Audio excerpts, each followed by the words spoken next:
Assalamualaikum warahmatullahi wabarakatuh. Pernahkah kamu mendengar kisah tragis seorang juragan pasar yang hidup bergelimang harta tetapi akhirnya menjadi makhluk terkutuk? Kisah ini akan mengungkap rahasia gelap, kutukan, dan karma yang tak terhindarkan. Dengarkanlah hingga selesai karena ada pelajaran besar di balik kejadian yang menggemparkan ini.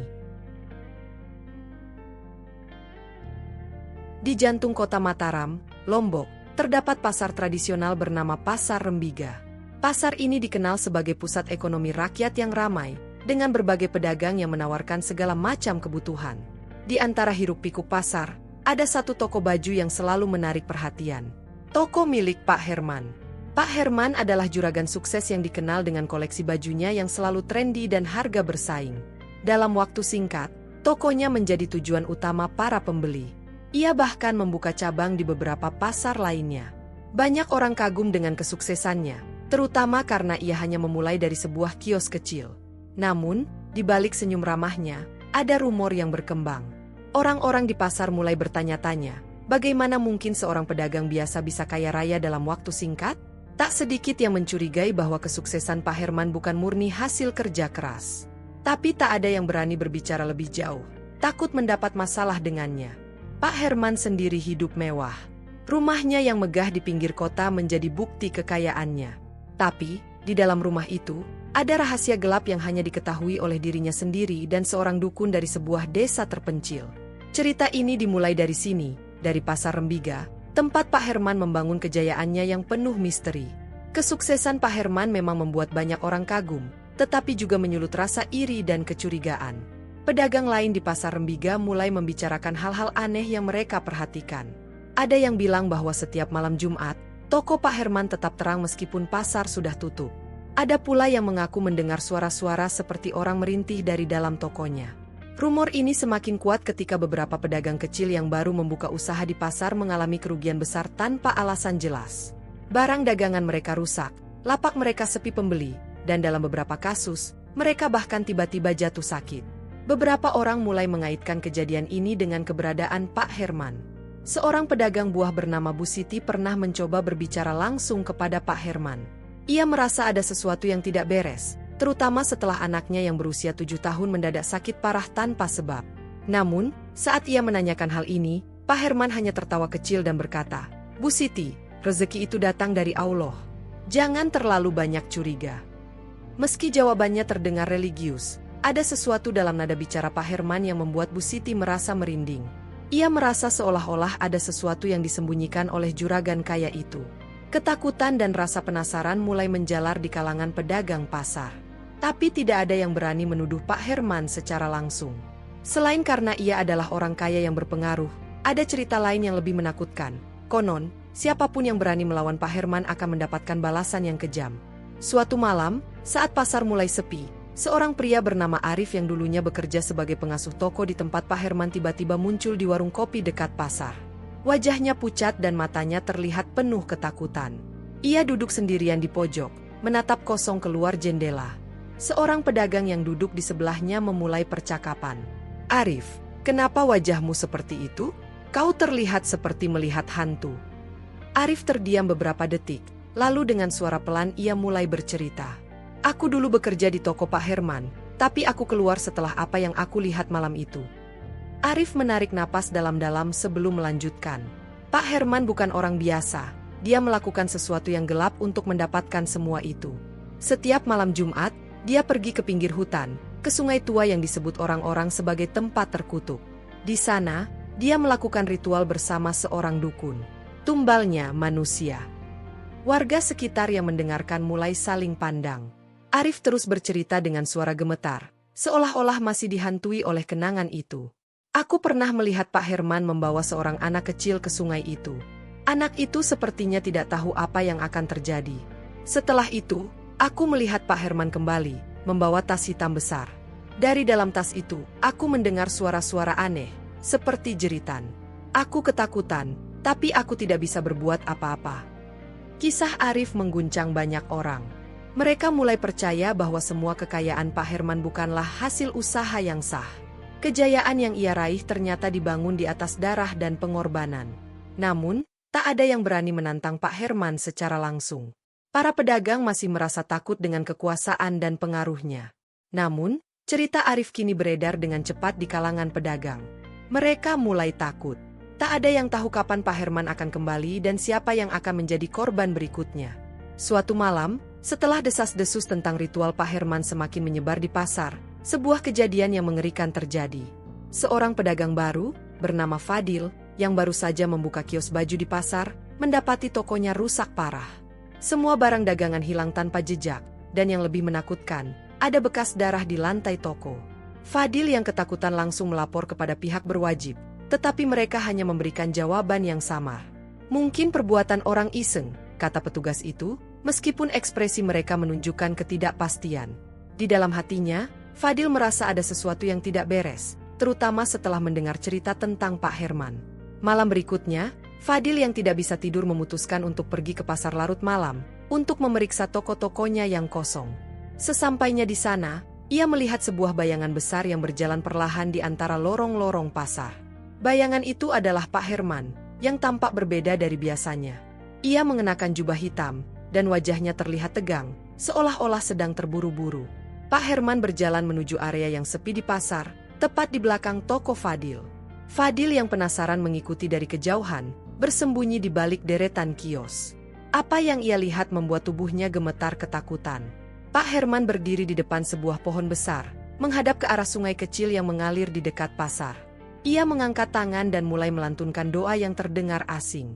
Tanpa diduga, sebuah cahaya terang muncul dari arah sungai, dan dari dalam cahaya itu, sebuah sosok tinggi yang mengerikan muncul, makhluk berbadan manusia namun dengan wajah yang sangat menyeramkan. Fadil langsung lari ketakutan, namun ia terjatuh dan hampir pingsan. Ia merasa tubuhnya berat sekali, seakan-akan ada sesuatu yang menahan langkahnya. Saat ia kembali ke rumah, ia tidak bisa tidur sepanjang malam. Gambar Pak Herman dengan sosok gaib yang ia lihat terus menghantuinya. Ada satu hal yang pasti kini ada di pikirannya. Pak Herman tidak hanya kaya, ia juga telah menjadi bagian dari dunia yang sangat gelap. Malam setelah kejadian yang menakutkan itu, Fadil merasa tidak bisa tenang. Ia terus dihantui oleh bayangan Pak Herman dan makhluk yang muncul dari dalam cahaya. Namun, meski ketakutan, Fadil memutuskan untuk melaporkan apa yang ia lihat kepada seorang dukun terkenal di desa terpencil, yang sering dikunjungi oleh orang-orang yang membutuhkan jawaban tentang hal-hal gaib. Dukun itu, yang dikenal dengan nama Mbah Tua, mendengarkan dengan saksama cerita Fadil. Setelah mendiamkan diri sejenak, Mbah Tua berkata, "Kau benar. Apa yang kau lihat itu bukanlah hal yang bisa dijelaskan dengan logika biasa. Pak Herman telah mengikat perjanjian dengan makhluk dari alam lain untuk mendapatkan kekayaan yang ia miliki. Namun, ada satu hal yang harus kau ketahui, Fadil, makhluk itu tak akan membiarkan Pak Herman begitu saja." Mbah Tua menjelaskan bahwa Pak Herman telah melakukan kesalahan besar. Dalam ritual-ritualnya, ia berusaha menahan lebih banyak kekuatan dan kekayaan untuk dirinya sendiri, melanggar aturan yang telah disepakati dengan makhluk gaib tersebut. Dia tidak tahu bahwa pada titik tertentu, makhluk itu akan menuntut harga yang jauh lebih besar, tambah Mbah Tua dengan suara berat. Fadil yang mendengar penjelasan ini semakin ketakutan. Ia tahu bahwa jika Pak Herman benar-benar melanggar perjanjian tersebut, maka saat-saat buruk akan segera datang. Dalam kebingungannya, ia memutuskan untuk mengunjungi Pak Herman ke rumahnya, berharap bisa memperingatkan sang juragan, meski dalam hatinya ia tahu bahwa apa yang akan ia katakan tidak akan mungkin dipercaya. Sesampainya di rumah Pak Herman, Fadil langsung merasa ada yang tidak beres. Rumah itu terasa sangat sunyi, terlalu sunyi untuk sebuah rumah yang biasanya penuh dengan kegiatan. Fadil berjalan menyusuri lorong, menuju ruang tamu. Di sana, ia melihat Pak Herman duduk dengan mata yang kosong, memandangi cermin besar di dinding. Pak Herman menoleh ke arahnya dan tersenyum, namun senyum itu terasa sangat aneh. "Ada apa, Fadil? Kenapa kamu datang malam-malam seperti ini?" Fadil merasa cemas dan mulai menceritakan apa yang ia dengar dari Mbah Tua, memperingatkan Pak Herman bahwa makhluk gaib itu tidak akan mengampuninya jika ia melanggar perjanjian. Namun, Pak Herman hanya tertawa pelan. "Kau tidak mengerti, Fadil. Mereka tidak akan pernah meninggalkanku. Aku telah diberkati dengan kekuatan yang lebih besar dari yang bisa kau bayangkan." Tiba-tiba, suasana di sekitar mereka berubah. Cahaya lampu yang tadinya terang mendadak meredup, dan udara di ruangan itu terasa berat, seperti ada yang menahan napas. Pak Herman berdiri dan mulai melangkah perlahan ke arah Fadil. "Kau sudah terlalu banyak tahu, Fadil. Tidak ada jalan mundur sekarang." Sebelum Fadil sempat menghindar, tangan Pak Herman mencengkeram lehernya dengan kekuatan luar biasa. Kau akan belajar tentang harga dari pengetahuan ini. Fadil merasakan tangan Pak Herman yang mencekik lehernya dengan kuat, membuatnya hampir tak bisa bernafas. Dalam kepanikan, ia berusaha menarik tangan Pak Herman, namun kekuatannya terlalu besar. Pada saat itu, di tengah kesulitan bernafas, Fadil melihat sesuatu yang lebih mengerikan. Wajah Pak Herman mulai berubah. Wajahnya mulai memanjang, mata kedua bola matanya bergerak liar, dan kulitnya perlahan-lahan berubah menjadi kasar. Ada sesuatu yang sangat buruk terjadi pada Pak Herman, sesuatu yang telah lama terkunci dalam dirinya. Tanpa peringatan, wajah Pak Herman berubah menjadi sangat menyeramkan, sebuah wajah babi dengan taring panjang yang mencuat. Fadil hampir pingsan karena ketakutan, tetapi ia terus berusaha meronta. Di saat terakhir, sebelum pandangannya mulai gelap, ia mendengar suara gemuruh yang sangat keras dari dalam tubuh Pak Herman, seperti sesuatu yang sedang meledak. Fadil merasa tubuhnya terhempas ke lantai, dan pada saat itu Pak Herman, atau makhluk yang dulu dikenal sebagai Pak Herman, menatapnya dengan mata liar. Ini semua karena keserakahanmu, suara itu bergema, namun itu bukan suara Pak Herman yang biasa. Suara itu berat dan dalam, seperti suara makhluk dari dunia lain. Kau mencoba mengkhianati perjanjian yang telah disepakati dengan kami. Sekarang, kutukan itu menimpa dirimu. Pak Herman atau apapun itu sekarang mengerang kesakitan. Tubuhnya semakin berubah, menjadi lebih besar, lebih kuat, dan lebih menyeramkan. Ia mengeluarkan suara seperti binatang buas, dan sebelum Fadil sempat bergerak lebih jauh, Pak Herman akhirnya menghilang dalam kilatan cahaya. Fadil yang masih setengah sadar mencoba untuk bangkit, tetapi tubuhnya lemas. Ia sadar bahwa apa yang baru saja ia saksikan adalah kutukan yang telah lama menanti.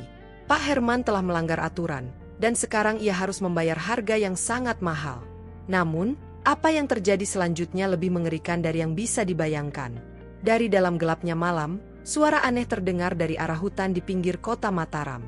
Suara babi yang melenguh, suara yang sangat mirip dengan jeritan yang pernah didengar oleh Fadil sebelumnya. Ia tahu, kutukan itu bukan hanya berlaku untuk Pak Herman, kutukan itu akan membawa teror yang lebih besar bagi semua orang yang ada di sekitar Pak Herman. Keesokan harinya, seluruh pasar Mataram dikejutkan oleh kabar tentang hilangnya Pak Herman. Tidak ada yang tahu kemana ia pergi, dan toko-tokonya yang dulu ramai dengan pelanggan kini tampak kosong dan terbengkalai. Namun, yang lebih mengejutkan adalah sebuah fenomena aneh yang terjadi di sekitar rumah Pak Herman. Warga yang tinggal di sekitar rumahnya mulai melaporkan adanya perubahan pada lingkungan sekitar. Tanaman yang dulunya subur, tiba-tiba mati layu tanpa sebab. Bahkan, udara di sekitar rumahnya terasa lebih panas, dan seringkali terdengar suara gaduh yang datang dari dalam rumah, seolah-olah ada sesuatu yang bergerak liar di sana. Para pedagang yang selama ini takut berbicara tentang Pak Herman kini mulai merasakan dampak dari kejadian itu. Ada yang mulai merasa tidak nyaman berjualan di pasar karena sebuah energi gelap yang menyelimuti pasar Rembiga. Mereka merasa seperti ada mata yang selalu mengawasi mereka, seperti ada ancaman tak terlihat yang mengintai. Beberapa pedagang melaporkan mimpi buruk dan gangguan aneh di rumah mereka. Di tengah kegelisahan itu, Fadil yang masih hidup berusaha untuk mencari tahu lebih banyak tentang apa yang sebenarnya terjadi pada Pak Herman. Ia kembali menemui Mbah Tua, berharap bisa mendapatkan petunjuk lebih lanjut. Saat Fadil menceritakan kembali apa yang ia alami malam itu, Mbah Tua hanya menggelengkan kepala, seolah sudah tahu apa yang akan terjadi. Apa yang kau lihat itu adalah harga dari keserakahan yang tak terkendali. Pak Herman telah mendapatkan apa yang diinginkannya, tetapi sekarang ia harus membayar harga yang sangat mahal, kata Mbah Tua dengan suara berat. Fadil yang semakin bingung bertanya, apa yang akan terjadi pada Pak Herman? Apa yang harus dilakukan? Mbah Tua menjawab, Pak Herman kini telah menjadi makhluk terkutuk, dan bukan hanya dirinya yang akan menderita. Semua yang pernah berhubungan dengannya termasuk kamu, Fadil akan merasakan dampak dari kutukan itu. Tidak ada jalan kembali, dan hanya ada satu cara untuk menghentikannya. Fadil yang semakin cemas menatap Mbah Tua. Apa itu, Mbah? Mbah Tua menarik napas panjang dan berkata, kau harus menghentikan segala bentuk penyembahan terhadap kekayaan, Fadil. Jika tidak, kutukan ini akan merembet lebih jauh, hingga merusak kehidupan kita semua. Fadil merasa seperti berada di ujung jurang. Ia kini berada di tengah dilema besar antara melarikan diri dari kutukan yang mengancam atau berusaha menyelamatkan dirinya dan orang-orang di sekitarnya. Di satu sisi, ia merasa takut akan kekuatan yang telah menghancurkan Pak Herman, namun di sisi lain, ia merasa ada tanggung jawab untuk memperbaiki semuanya. Fadil memutuskan untuk kembali ke pasar, meski dengan hati yang berat. Ia tahu bahwa pasar Rembiga, yang dulu penuh dengan tawa dan kesibukan, kini telah berubah menjadi tempat yang penuh ketegangan. Setiap sudut pasar terasa menyimpan bahaya. Pedagang-pedagang yang sebelumnya tidak berani berkomentar kini saling berbicara dengan suara pelan, berbagi ketakutan yang sama tentang keberadaan makhluk gelap yang mungkin masih berkeliaran di sekitar mereka. Malam itu, Fadil pergi ke rumah Pak Herman, yang sekarang terlihat lebih menyeramkan dari sebelumnya. Pintu besar yang biasanya terbuka lebar kini tertutup rapat, dan udara di sekitarnya terasa mencekik. Ia mengambil napas dalam-dalam dan melangkah maju, bertekad untuk menghentikan apa yang telah dimulai. Ketika Fadil memasuki rumah itu, ia merasa ada yang berbeda. Tidak ada suara, tidak ada tanda kehidupan. Rumah yang dulunya mewah kini tampak kosong dan usang, dengan atmosfer yang semakin berat. Ia tahu, kutukan itu sedang beraksi, dan ia harus bertindak sebelum semuanya terlambat. Fadil menuju ke ruang tamu, tempat di mana Pak Herman dulu sering duduk dan berbicara tentang rencananya. Di sana, ia menemukan sebuah kitab tua yang tergeletak di atas meja, dengan tulisan dalam bahasa yang tak bisa ia pahami. Tanpa ragu, Fadil membuka kitab itu, berharap menemukan sesuatu yang bisa membantunya menghentikan malapetaka yang sudah dimulai. Halaman-halaman dalam kitab itu penuh dengan simbol-simbol aneh dan doa-doa yang tidak jelas artinya. Namun, di bagian terakhir kitab itu, ia menemukan sebuah petunjuk yang mencengangkan. Jika darah sudah tertumpah, maka hanya darah lain yang bisa menghentikan kutukan ini. Fadil terperangah. Kata-kata itu jelas menunjukkan bahwa hanya ada satu cara untuk mengakhiri kutukan yang menghantui pasar ini. Ia harus mengorbankan sesuatu yang sangat berharga, sesuatu yang akan membuatnya melawan takdir yang sudah digariskan. Fadil kembali ke rumahnya dengan hati yang penuh keraguan. Buku yang ia temukan di rumah Pak Herman kini menjadi beban berat di pundaknya. Kata-kata dalam buku itu berputar-putar dalam pikirannya. Jika darah sudah tertumpah, maka hanya darah lain yang bisa menghentikan kutukan ini. Apa yang dimaksud dengan darah? Haruskah ia mengorbankan seseorang untuk mengakhiri semua penderitaan ini? Di malam yang sunyi, Fadil teringat akan keluarganya. Ayah dan ibunya yang sudah lanjut usia tinggal tidak jauh dari rumahnya, dan ia merasa terikat oleh rasa tanggung jawab terhadap mereka. Namun, di sisi lain, ia tahu bahwa kutukan yang datang dari Pak Herman tidak hanya akan menimpa dirinya, tetapi juga mereka yang dekat dengannya. Rasa cemas dan ketakutan semakin menggerogoti dirinya. Keesokan harinya, Fadil mengunjungi pasar dengan niat yang semakin bulat. Ia harus melakukan sesuatu. Setiap pedagang di pasar tampak lebih ketakutan dari sebelumnya. Suasana yang dulunya penuh warna kini dipenuhi dengan rasa cemas yang meluap-luap. Semua orang merasakan bahwa ada sesuatu yang mengancam mereka, namun tidak ada yang cukup berani untuk melawan. Di tengah ketegangan itu, Fadil memutuskan untuk menemui Mbah Tua sekali lagi. "Mbah, aku sudah tahu apa yang harus dilakukan, tapi aku tidak yakin bisa melakukannya. Apa aku harus mengorbankan darah seseorang? Apakah ada cara lain untuk menghentikan ini?" tanyanya dengan suara penuh keraguan. Mbah Tua memandang Fadil dengan tatapan yang sangat serius. "Fadil, kutukan ini sudah terlalu dalam. Tidak ada jalan keluar tanpa membayar harga yang setimpal. Tetapi ingat, ketika darah tertumpah, itu bukan hanya tentang kematian, tetapi tentang memilih untuk memutuskan ikatan yang ada. Jika kau memilih untuk membebaskan orang-orang di sekitarmu, maka kau harus siap dengan konsekuensinya." Fadil kembali terdiam. Ia tahu, pilihan yang akan ia ambil adalah keputusan besar yang tak bisa diubah. Keputusan ini bisa menyelamatkan pasar dan orang-orang yang ia cintai, atau menghancurkan mereka semua. Malam itu, dengan penuh tekad, Fadil mengunjungi makam ayahnya di desa yang jauh. Ia berdoa dengan penuh kesungguhan, meminta petunjuk dari Allah agar diberikan kekuatan untuk menghadapi pilihan yang sulit ini. Setelah berdoa, ia memutuskan untuk kembali ke pasar dan menghadapi Pak Herman, atau lebih tepatnya, makhluk yang telah menguasai dirinya. Fadil berdiri di depan rumah Pak Herman, yang kini semakin menyeramkan. Suasana malam itu terasa mencekam. Angin berhembus kencang, dan suara gemerisik pohon-pohon di sekitarnya seperti ikut merasakannya sebuah perasaan buruk yang mengancam.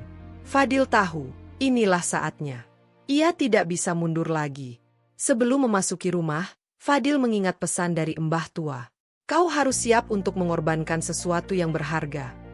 Dalam pikirannya, ia tahu apa yang harus ia lakukan. Namun, hati kecilnya bertanya apakah ini benar-benar keputusan yang tepat? Dengan langkah berat, Fadil membuka pintu besar rumah Pak Herman. Begitu ia melangkah masuk, udara terasa lebih tebal dan aneh. Ia dapat merasakan kehadiran makhluk jahat itu, yang kini lebih kuat daripada sebelumnya. Cahaya lampu yang redup memberi kesan bahwa tempat ini bukan lagi rumah manusia biasa, melainkan sebuah sarang kegelapan. Pak Herman atau makhluk yang kini menguasainya tiba-tiba muncul dari balik bayangan. Wajah babinya yang mengerikan terlihat semakin jelas, dengan taring yang tajam mengilap. Namun, di matanya, ada sesuatu yang berbeda. Meskipun tampak seperti makhluk buas, ada sedikit rasa sesal yang terlihat di sana. "Aku tahu kenapa kamu datang," suara Pak Herman terdengar berat dan serak. "Kamu datang untuk mengakhiri semua ini, kan?" Fadil menatapnya dengan tegas, meski hatinya berdebar-debar. "Ya, aku datang untuk mengakhiri kutukan ini. Jika darah memang harus tertumpah, maka aku yang akan melakukannya." Pak Herman atau lebih tepatnya, makhluk yang menguasainya terlihat terkejut. "Kau tidak tahu apa yang kau katakan, Fadil. Aku sudah menjadi bagian dari mereka. Aku sudah terikat dengan mereka. Apa yang kau lakukan hanya akan memperburuk keadaan." Fadil merasa hatinya semakin berat. Ia tahu bahwa untuk mengakhiri semuanya, ia harus membuat keputusan yang sangat sulit. Ia menarik pisau kecil yang dibawanya dan berdiri dengan penuh keberanian. "Ini adalah jalan satu-satunya," katanya, bersiap dengan tekad yang sudah bulat. Tiba-tiba, makhluk itu mengeluarkan suara keras, seolah-olah berusaha untuk menghalangi Fadil. "Kau pikir kau bisa mengalahkanku? Kau hanya manusia biasa." Fadil menutup matanya dan mengingat keluarganya, teman-temannya, dan para pedagang yang menderita karena kutukan ini. Dengan satu tarikan napas panjang, ia menusukkan pisau itu ke dadanya sendiri, sebagai bentuk pengorbanan untuk memutuskan kutukan yang telah mengikat Pak Herman dan semua orang di pasar. Namun, sebelum pisau itu mencapai jantungnya, ada ledakan cahaya yang sangat terang, dan Fadil terjatuh ke tanah. Suara jeritan makhluk itu menggelegar di seluruh rumah, seolah-olah dunia sedang hancur. Dalam hitungan detik, tubuh Pak Herman yang berwujud babi itu terbelah menjadi dua, dan tubuhnya berubah menjadi abu yang menghilang dalam angin malam. Fadil tergeletak lemah di lantai, tubuhnya gemetar dan tak sadarkan diri. Ketika ia membuka matanya, ia melihat bahwa pasar kembali normal. Semua orang yang terlibat dalam kutukan itu kini bebas. Suasana pasar yang tadinya penuh ketakutan kini kembali cerah, dan kehidupan kembali berjalan seperti semula. Namun, harga yang harus dibayar sangatlah mahal. Fadil telah mengorbankan dirinya sendiri, meski ia tidak perlu mati untuk mengakhiri kutukan itu. Ia telah memutuskan ikatan yang mengikat dunia manusia dengan dunia gaib, sebuah pengorbanan yang akan selalu dikenang sebagai bukti bahwa kebaikan dapat mengalahkan kegelapan, meskipun dengan harga yang sangat tinggi. Dan begitulah, Fadil yang dulu penuh keraguan kini menjadi simbol keberanian dan pengorbanan di pasar Mataram.